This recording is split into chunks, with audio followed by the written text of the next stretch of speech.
The intergalactic trade routes had been established for centuries, with various species from across the universe exchanging resources, ideas, and knowledge. But no matter how advanced, no matter how impressive the technology, every species in the galaxy had heard the stories about Earth. It was a planet that, from the outside, seemed like nothing more than a dangerous rock teeming with untamable wilderness, massive predators, and environments capable of wiping out entire civilizations. Yet, somehow, humanity had thrived there. Not only had they survived, they had conquered these dangers, made the planet their home, and become one of the most formidable forces in the galaxy. When representatives from the Intergalactic Council decided to visit Earth, they had no idea just how much they would learn. The human delegation had invited a group of foreign diplomats and scientists to visit their homeworld and learn more about their species. The council members were mostly from peaceful, serene worlds, where every corner of their environment was carefully controlled, where danger was minimized, and where the idea of living in harmony with nature meant avoiding any risk at all. They had heard stories of the humans' Deathworlders. They called them, but they thought these were exaggerated myths, tales passed down through the ages of how a primitive species had learned to survive in an unforgiving environment. But they had no idea what they were walking into. The humans had selected a special location for this interspecies exchange, a remote region of Earth, far away from the safety of civilization.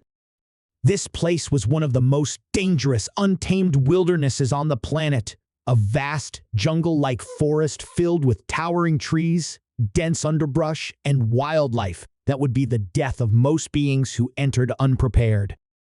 Earth's wild terrain had always been a part of the humans' history. Long before they had mastered technology, humans had to contend with natural forces and powerful predators. These early experiences had shaped humanity's psychology, making them some of the most resilient and adaptive species in the galaxy. As the alien diplomats and scientists arrived, they looked on in disbelief at the landscape before them.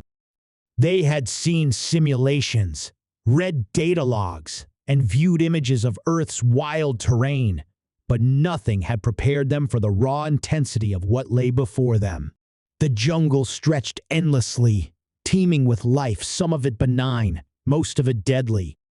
The trees were taller than any they had seen on their own worlds, the plants thick and dense, and the air heavy with moisture.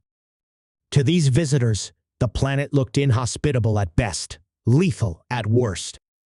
The delegation, led by a dignitary from the peaceful Veltharans, a species known for their calm demeanor and highly controlled environments, was given a brief but intense tour of the area by the humans. The aliens were shown the plants, the animals, and the various challenges humans had faced in this wilderness over millennia. But what stood out to the Veltharan and the other diplomats was the fact that the human guide, a tall, athletic individual named Marcus, was completely barefoot. There was no footwear in sight, no protective gear. Marcus wasn't just walking through this treacherous landscape. He was moving swiftly and confidently.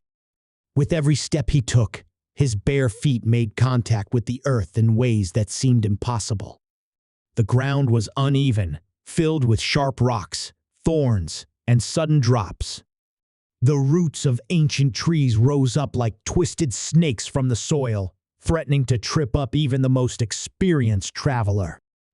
Yet, Marcus walked with ease, stepping over roots and rocks as if he had done it his entire life. His movements were fluid and effortless, and his pace was unrelenting. The aliens watched in awe as Marcus moved deeper into the jungle, his bare feet hardly making a sound against the rough terrain. The Veltharans, known for their remarkable focus and mental clarity, found themselves unable to comprehend what they were witnessing. They had spent their entire lives in carefully maintained environments, where the ground was flat and stable, and where the idea of stepping barefoot on anything other than soft grass or smooth flooring was unthinkable. They had heard of humans' remarkable resilience, but this was something else entirely. The very idea of walking barefoot through an environment like this was a terrifying proposition for them. One of the Veltheran scientists, intrigued yet unsettled, asked Marcus, "Isn't this dangerous? Don't you fear injuring yourself?" Marcus didn't slow his pace. "Not really. It's about familiarity.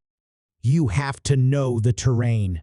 Your senses need to be sharp, and you have to trust your instincts." The diplomat's translator struggled to comprehend this.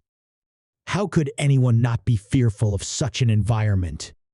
How could anyone walk without protective shoes when facing such jagged rocks, sharp thorns, and unpredictable dangers?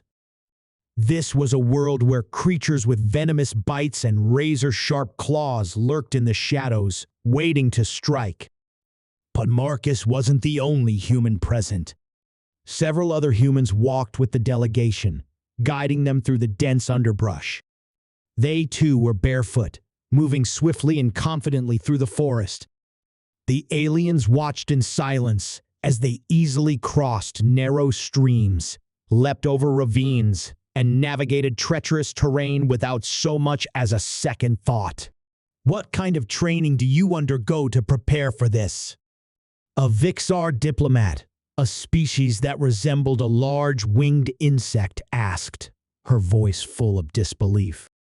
"How can you endure such hardship? Surely, your feet must be injured from walking on these surfaces." Marcus smiled and shrugged. "We've been doing this since we were children. Earth is a death world. It's a place where you learn to adapt, or you perish. Our ancestors didn't have fancy shoes and technology to shield them from the terrain. They had to learn how to interact with nature, how to move through it, how to respect it. It's part of what made us who we are."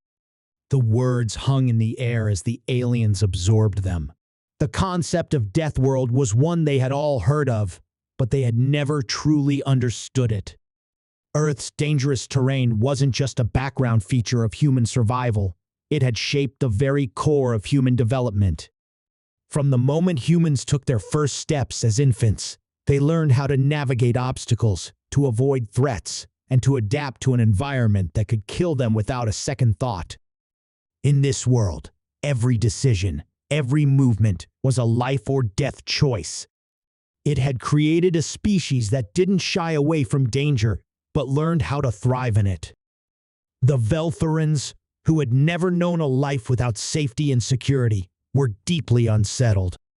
They had evolved in an environment where everything was controlled, where dangers were kept at bay through technology and careful planning. To see a species embrace the danger, not only endure it but use it as a tool for growth, was beyond their comprehension. The other alien delegates, including a Durnex representative from a frozen planet and a Sulfurian from a gaseous world, found themselves equally stunned. Hours passed, and the group ventured deeper into the jungle. The terrain became more challenging, with the forest growing denser and the path less clear. Yet Marcus and his companions continued to move as though it were second nature. They hopped across logs, dodged massive carnivorous plants that would have engulfed anyone else, and even interacted with some of the local wildlife. One particularly large creature, a thick-skinned herbivore that towered above them, approached the group, eyeing them curiously. The human delegation simply stood still, watching the creature with calm respect, allowing it to pass by without disturbance. To the aliens, this was baffling. The humans weren't afraid of the creature, and they weren't trying to control or tame it. They were merely respecting it, letting it be a part of the environment, not an enemy to conquer. By the time the group finally stopped to rest near a clearing, the Veltherans were still trying to process everything they had seen. Their species was known for its profound intellect, but at that moment they felt small and helpless, as if the very ground beneath their feet was a reminder of their own fragility. The thought of stepping barefoot on Earth's terrain was inconceivable to them. The very idea of surviving in such a brutal environment was something they could hardly imagine. It wasn't just the physical danger they couldn't understand, it was the mental fortitude required to endure it. Marcus, noticing the stillness among the delegation, finally spoke again. "It's not about the terrain or the creatures, really," he said, looking each of them in the eye. "It's about how you approach the world. On Earth, we don't fear nature. We don't run from it. We learn from it. And that makes all the difference." The aliens fell silent, reflecting on Marcus's words. They had come to Earth expecting to learn about the humans' technology, their history, their civilization. But what they were witnessing wasn't just human survival, it was human wisdom, born of necessity. The Deathworlders had learned long ago that the key to thriving in such a world wasn't through control or domination, but through adaptation and respect. They had learned to coexist with the planet's dangers, to turn them from adversaries into teachers. As the sun began to set over the jungle, the delegation continued their journey, now not just observing, but actively questioning their own assumptions about survival and strength. What had once seemed like an impossible challenge, an unthinkable environment, now looked like an opportunity, a place where life, in all its raw and unpredictable glory, could be understood in its purest form. And as the stars began to twinkle above, the Veltherans, the Derniks, the Sulfurians, and all the other visitors to Earth could not help but feel a deep sense of awe. They had come to Earth thinking they understood what made a species strong. But it wasn't until they saw the humans barefoot in the jungle, unafraid, unyielding, and unbowed, that they realized that true strength wasn't just about surviving the impossible. It was about embracing it, learning from it, and living with it. The Deathworlders had shown them that. And for that, they would never look at Earth or humanity the same way again.